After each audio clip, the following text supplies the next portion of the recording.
उत्तर प्रदेश के संस्कृति और पर्यटन विभाग मंत्री जयवीर सिंह ने फिरोजाबाद में रविवार को अधिकारियों के साथ समीक्षा बैठक की। बैठक के बाद उन्होंने पत्रकारों से गोल गोकर्णनाथ विधानसभा सीट पर हुए उपचुनाव और मैनपुरी लोकसभा सीट पर होने जा रहे उपचुनाव पर बात की। गोला गोकर्णनाथ सीट पर बीजेपी की जीत से उत्साहित जयवीर सिंह ने दावा किया कि बीजेपी मैनपुरी लोकसभा सीट पर भी जीत हासिल करेगी। पूरी ताकत से लड़ेंगे, चुनाव जीतेंगे। मैनपुरी में पूरी ताकत से भाजपा चुनाव लड़ेगी और इस बार चुनाव हम लोग जीत के आएंगे। निकाय चुनाव में क्या स्थिति रहेगी? पूरे प्रदेश में प्रचंड बहुमत के साथ निकाय के चुनाव में हम लोग जीत के आ रहे हैं। कुशीनगर महोत्सव के क्रम में पूर्वांचल महोत्सव का आगाज हो गया है। देवरिया के पकहा खनुआ नदी के तट पर नदी पूजन, सांस्कृतिक कार्यक्रम और बरसाने की होली जैसे कार्यक्रम के साथ इसका शुभारंभ हुआ। इस कार्यक्रम में यूपी सरकार के कृषि मंत्री सूर्य प्रताप शाही अपने परिवार के साथ शामिल हुए। जहां कृषि मंत्री ने अपने परिवार के साथ महोत्सव में आयोजित श्रीमद् भागवत कथा और श्रवण किया, तो वहीं शाम को खनुआ नदी के तट पर आयोजित गंगा आरती में भी शामिल हुए। सारा गांव में प्राचीन प्रसिद्ध स्वामी बाबा का 5वें दिवस मेले का शुभारंभ हो चुका है। यह मेला एकादशी से लेकर पूर्णिमा तक 5 दिवसीय तक चलेगा। आपको बता दें कि यहाँ एक कुंड भी स्थित है जिसका नाम स्वामी बाबा कुंड के नाम से रखा गया है। ऐसा माना जाता है कि इस कुंड में जो भी भक्तगण स्नान करते हैं उनके स्नान करने से ही भक्तजनों की बीमारियां और उनके दुख दूर हो जाते हैं, जिसको लेकर सैकड़ों की संख्या में भक्त लोग प्रसिद्ध स्वामी बाबा कुंड में स्नान करते हैं और मंदिर में जाकर अपनी मन्नतें मांगते हैं। लगता है और 5 दिन का मेला रहता है पूर्णिमा तक। तो मानसरोवर से कोई कैसा भी रोग हो, कैसा भी हो, बूढ़े बाबू का मंदिर है, स्वामी बाबा मंदिर, सब कोई मनोकामना को पूरा करता है। बहुत प्राचीन है। क्या है इसकी विशेषताएं? कोई रोग हो, कैसा भी रोग हो। बलरामपुर में एक बेबस पति अपनी मरी हुई पत्नी को इंसाफ दिलाने के लिए अधिकारियों की चौखट पर ठोकरें खाता नजर आ रहा है। ऐसा इसलिए क्योंकि ग्राम प्रधान और सेक्रेटरी की तरफ से उसकी पत्नी को साल 2021 में कागजों में मृत दिखा दिया गया था। इसके चलते उसे मुख्यमंत्री स्वास्थ्य बीमा योजना का लाभ नहीं मिला। समुचित इलाज न मिलने के चलते 2022 में उसकी पत्नी की मौत हो गई। तब से पति मामले में न्याय के लिए अधिकारियों की चौखट पर चक्कर लगा रहा है। पत्नी की मौत के बाद पति लगातार अधिकारियों के दफ्तरों के चक्कर काट रहा है ताकि दोषी ग्राम प्रधान के खिलाफ कार्रवाई की जा सके, लेकिन इस मामले में अब तक कोई कार्रवाई नहीं की गई है। वो क्या नाम था ना, वो कहीं इसको ठीक करा लाइए, तो हम आए आपूर्ति विभाग तुलसीपुर इंस्पेक्टर साहब से मिले, तो वो कहा यहाँ नहीं बनेगा, वो बनेगा बलरामपुर। तो वो कहीं एप्लीकेशन लाओ, मैंने वो दस्तखत मोहर किया, लगाया, मैं लाया आपूर्ति विभाग यहाँ बलरामपुर देखो साहब यहाँ बड़े बाबू को दिया। बड़े बाबू जैसे एक दिन ठीक किए। बलरामपुर में बदमाशों के हौसले बुलंद होते नजर आ रहे हैं। यहाँ बदमाशों ने एक ही रात में 2 वारदातों को अंजाम दिया। पहला मामला जिले थाना कोतवाली देहात से जुड़ा हुआ है, जहां जमुआ गांव निवासी दीपेंद्र मिश्र रात में दुकान से घर लौट रहे थे। तभी रास्ते में बाइक सवार 3 बदमाशों ने उनकी पिटाई शुरू कर दी। इसके बाद दीपेंद्र ने बस से राइट रोककर बदमाश फरार हो गए।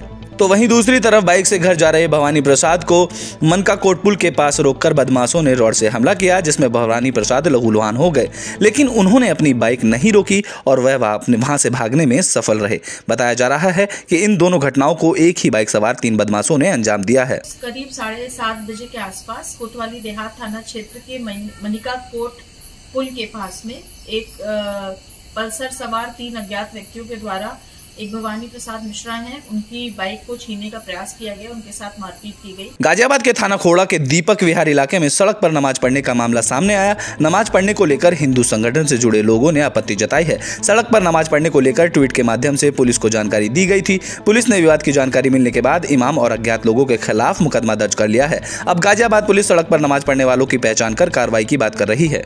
बता दें कि विश्व हिंदू परिषद के जिला मंत्री विकास मिश्रा ने कहा कि मैंने खुद नमाज के वीडियो को ट्वीट किया था। यहाँ पर 50 गज की मस्जिद है। इसे पहले इन्होंने मदरसे के रूप में शुरू किया था और अब इसे मस्जिद बना दिया गया है। इस पर पहले भी विवाद हुआ था। इससे ज़्यादा निर्माण कार्य नहीं हो पा रहा है और इस मस्जिद में 500 मीटर के अंदर कई बड़ी मस्जिद भी हैं, जहाँ बड़ी संख्या में लोग नमाज पढ़ने आते हैं, पर वहाँ पर वह लोग नमाज नहीं पढ़ते। जानबूझकर हिंदू बहुमूल्य क्षेत्र में नमाज पढ़ी जाती है और उससे ही 500 मीटर की भी दूरी नहीं होगी। एक 500 गज में 4 मंजिला 5 मंजिला बड़ी मस्जिद है, जिसमें कई आदमियों की संख्या इकट्ठे रह सकते हैं, पर वहाँ नमाज ना पढ़ के, क्योंकि वो मुस्लिम बहुल क्षेत्र है, यहाँ नमाज इसलिए पढ़ी जाती है हिंदू बहुल क्षेत्र है। कन्नौज में नशे में धुत दबंगों ने महिला को जमकर पीटा। महिला की किसी बात पर टोकने पर आक्रोशित हुए बीच सड़क पर ही दबंगों ने महिला की पिटाई शुरू कर दी। पिटाई का वीडियो सोशल मीडिया पर वायरल हो रहा है। बता दें कि ये वीडियो सदर कोतवाली क्षेत्र के गौरी शंकर मंदिर के पास का बताया जा रहा है। उन्नाव के सीएचसी में सीएचसी अधीक्षक की लापरवाही से डेंगू वार्ड में मरीज भर्ती नहीं हो पा रहे हैं। मजबूरन डेंगू के मरीज प्राइवेट नर्सिंग होम में अपना इलाज करा रहे हैं। बता दें कि डिप्टी सीएम के निर्देशों के बाद भी उनके निर्देशों की धज्जियां उड़ाई जा रही है। बता दें कि ये मामला नवाबगंज की सीएचसी का बताया जा रहा है। संभल के गुन्नूर कोतवाली क्षेत्र के बबराला में नर्सिंग होम पर प्रसव के बाद महिला की मौत हो गई। महिला की मौत से परिवार में कोहराम मच गया, जिसके बाद मृतकों के परिजनों ने शव को अस्पताल के गेट पर रखकर हंगामा किया। जिसके बाद मौके पर पहुंची पुलिस ने मृतकों के परिजनों को बगैर कार्रवाई कर शव का अंतिम संस्कार कर दिया। वहीं स्वास्थ्य विभाग के नोडल अधिकारी ने नर्सिंग होम को सील कर दिया है। महिला की मौत हुई है आपके नर्सिंग होम में, सब पत्रकारों के फोन आ रहे थे सीएमओ मैडम के पास। क्या कार्रवाई की जा रही है इस संबंध में? सीएमओ मैडम ने फोन किया मुझे। प्रयागराज के हंडिया कोतवाली के बासुपुर में एक बार फिर तेज रफ्तार का कहर देखने को मिला, जहां प्रयागराज से छत्तीसगढ़ से रायपुर जा रही इनोवा क्रिस्टा अनियंत्रित होकर सड़क किनारे खड़े ट्रक से जा टकराई।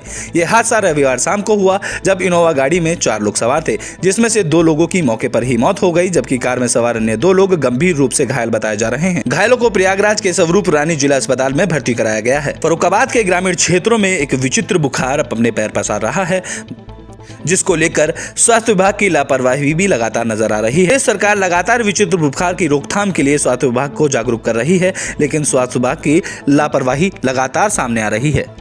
बता दें कि मच्छरों के पनपने से डेंगू, मलेरिया जैसी बीमारियों से लोग परेशान हो रहे हैं, जिसको लेकर स्वास्थ्य विभाग की तरफ से ग्रामीण क्षेत्रों में एंटी लार्वा का छिड़काव भी नहीं किया जा रहा है। बता दें कि ये मामला मोहब्बताबाद ब्लॉक के सिरौली गाँव का बताया जा रहा है। देवरानी और मेरे देवर कितने दिन तो बीमार पड़े? 10-12 दिन हो गए लगभग। अच्छा, क्या इनकी जांचें करवाई थी? हाँ करवाई तो थी। जांचों में क्या निकला? डेंगू बुखार निकला और टाइफाइड निकली। अच्छा। तो यहाँ क्या स्वास्थ्य विभाग की टीमें आई हैं? नहीं आई हैं। क्या आपको लग रहा स्वास्थ्य विभाग की तरफ से? कुछ भी नहीं, कोई नहीं आया। नोएडा में सोमवार को एक एक्सपोर्ट कंपनी में भीषण आग लग गई। आग के बाद आसपास के माहौल में अफरा तफरी मच गई। मौके पर फायर ब्रिगेड की 1 दर्जन से ज्यादा गाड़ियां मौजूद रहीं। बताया जा रहा है कि जिस कंपनी में आग लगी वह नोएडा के फेज 2 में स्थित है। आग की वजह से पूरी कंपनी जलकर खाक हो गई है। आग इतनी भयंकर थी कि आसमान में काले धुएं का गुबार देखने को मिला। बता दें कि गौतम बुद्ध नगर पुलिस ने बताया है कि नोएडा फेज 2 के स्थित एक एक्सपोर्ट कंपनी में आग लगी है। फायर ब्रिगेड के साथ पुलिस और प्रशासन की टीम मौके पर पहुंचकर आग बुझाने का काम कर दिया है। बता दें कि इस आगजनी की घटना में किसी को कोई नुकसान नहीं पहुंचा है।